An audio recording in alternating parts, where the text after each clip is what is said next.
Shalom saudara yang terkasih dalam Tuhan. Renungan kita hari ini berjudul beribadah untuk firman, bukan untuk figur pengkhotbah. Mari kita awali dengan membaca firman Tuhan dari 2 Korintus pasal 4 ayat 5. Sebab bukan diri kami yang kami beritakan, tetapi Yesus Kristus sebagai Tuhan, dan diri kami sebagai hamba-Mu karena kehendak Yesus. Saudara-saudari yang dikasihi Tuhan, setiap kali kita datang beribadah, baik secara langsung di gereja maupun melalui siaran online, ada satu pertanyaan penting yang patut kita renungkan bersama. Untuk apa sebenarnya kita datang beribadah?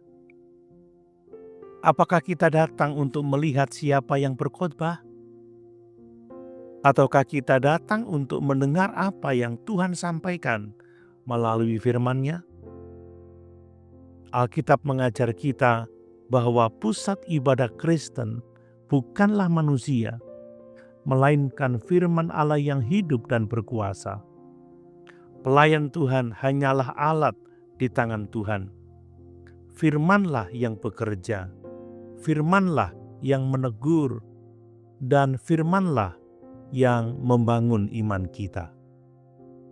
Rasul Paulus pernah menegur jemaat Korintus karena mereka mulai terikat pada figur-figur tertentu.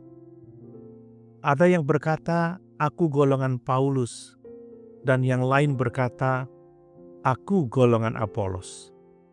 Tetapi Paulus menegaskan bahwa yang memberi pertumbuhan bukan manusia, melainkan Allah. Saudara, iman kita akan menjadi dangkal jika kita hanya bergantung pada gaya penyampaian khotbah, bukan pada kebenaran firman Allah. Kita akan mudah merasa bosan jika yang kita cari adalah variasi manusia, bukan kedalaman kebenaran Allah. Yesus sendiri berkata dalam Lukas pasal 11 ayat 28.